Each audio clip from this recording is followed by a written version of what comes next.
Anda telah mengunduh podcast yang dipaparkan oleh Pendeta Dr. Erastus Sabdono ini dari truth.id/voice. Selamat mendengarkan podcast ini. Shalom saudara sekalian, salam sejahtera dalam kasih Tuhan kita Yesus Kristus.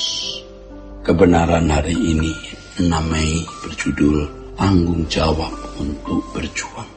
Manusia adalah makhluk yang harus bertanggung jawab. Tanggung jawab artinya manusia harus melakukan tugas atau memenuhi suatu kewajiban serta memikul akibat suatu tindakan dari keputusan dan pilihannya sendiri, saudara. Tidak ada manusia yang tidak memiliki tanggung jawab. Adanya tanggung jawab ini harus membuka mata kita terhadap realitas hidup yang real dan faktual. Tanpa mengerti arti tanggung jawab, manusia tidak menjadi manusia seperti yang Allah rancang dan kehendaki. Tanggung jawab inilah yang membuat manusia menjadi makhluk yang bermartabat tinggi.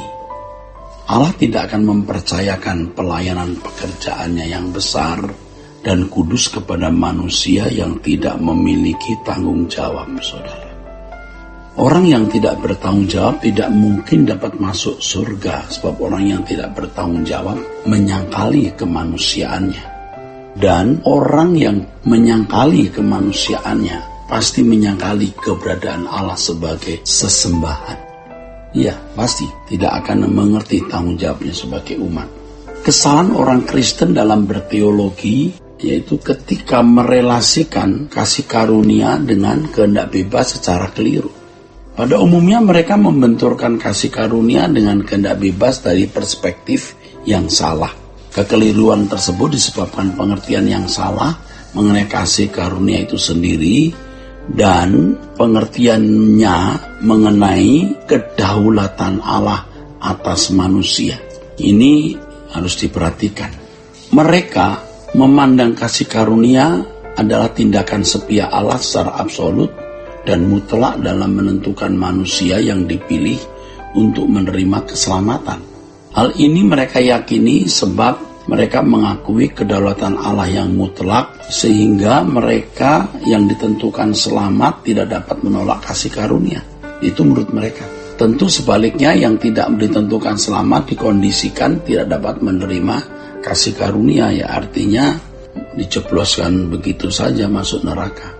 Ini berarti pemberian kasih karunia dari Allah dipaksakan di luar kemampuan manusia menolak atau menerimanya. Di luar kemampuan dan kehendak. Ini saudara. Di luar kemampuan dan kehendak manusia menolak atau menerimanya. Dengan pemahaman seperti ini berarti manusia tidak memiliki kehendak bebas sama sekali. Mestinya juga kalau konsekuen dan konsisten seharusnya tanggung jawab manusia tidak perlu dibicarakan lagi. Tetapi ironinya mereka masih menempatkan manusia sebagai manusia yang harus bertanggung jawab atas perbuatannya. Ini adalah kebebasan yang aneh. Kalau manusia yang ditentukan keselamatannya masih harus bertanggung jawab atas perbuatannya. Pandangan ini adalah pikiran yang tidak sehat dan tidak konsekuen dan tidak konsisten. Pikiran yang tidak sehat, tidak konsisten, dan tidak konsekuen. Sebab kalau kehendak bebas tidak ada, berarti juga tidak ada tanggung jawab. Nah, untuk mengklarifikasi masalah ini, saudara, kita harus memahami pengertian keselamatan secara benar. Kalau keselamatan hanya dipahami sekedar sebagai terhindar dari neraka dan diperkenankan masuk surga, ya maka memang kehendak bebas tidak perlu tampil sama sekali. Jadi kalau keselamatan hanya dipahami sekedar terhindar ya dari neraka dan diperkenankan masuk surga, maka memang kehendak bebas tidak perlu tampil sama sekali. Kasih karunia dapat dimiliki bukan karena ditentukan oleh Allah atas orang-orang yang ditetapkan dapat menerima keselamatan, tetapi karena kehendak bebas yang digunakan untuk menerimanya, saudaraku. Kasih karunia menempatkan manusia sebagai pribadi yang memiliki pikiran dan perasaan untuk mempertimbangkan dan mengambil keputusan. Itulah fungsi pikiran dan perasaan yang Allah berikan, saudara. Kalau kasih karunia diberikan tanpa melibatkan respon dari pertimbangan manusia, maka berarti sia-sia Allah memberi pikiran dan perasaan pada manusia. Pikiran dan perasaan inilah yang memberi kemampuan manusia untuk mempertimbangkan sesuatu. Dengan pertimbangan tersebut manusia dapat menerima atau menolak kasih karunia. Dalam hal ini manusia harus bertanggung jawab. Itulah sebabnya Yesus mengatakan, saudaraku, barang siapa percaya kepadanya tidak akan dihukum. Barang siapa tidak percaya, ia telah berada di bawah hukuman. Nah, itu pernyataan Tuhan Yesus sendiri loh, saudara. Keselamatan adalah proses di mana seseorang dikembalikan ke rancangan Allah semula. Mereka yang merasa sudah ditentukan oleh Allah untuk selamat dan yakin sudah selamat, tidak ada usaha proporsional untuk bertumbuh guna mencapai kehidupan seperti Yesus.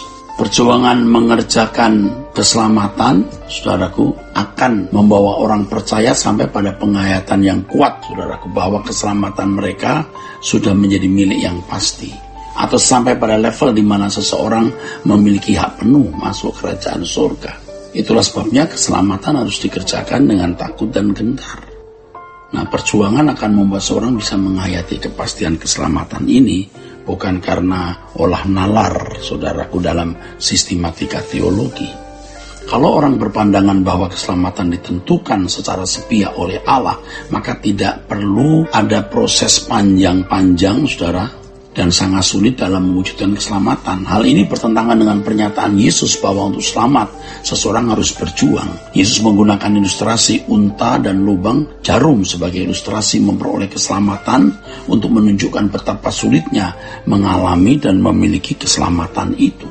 Menanggapi pertanyaan orang, sedikit sajakah orang yang diselamatkan, Yesus menjawab, berjuanglah untuk masuk melalui pintu yang sesak itu.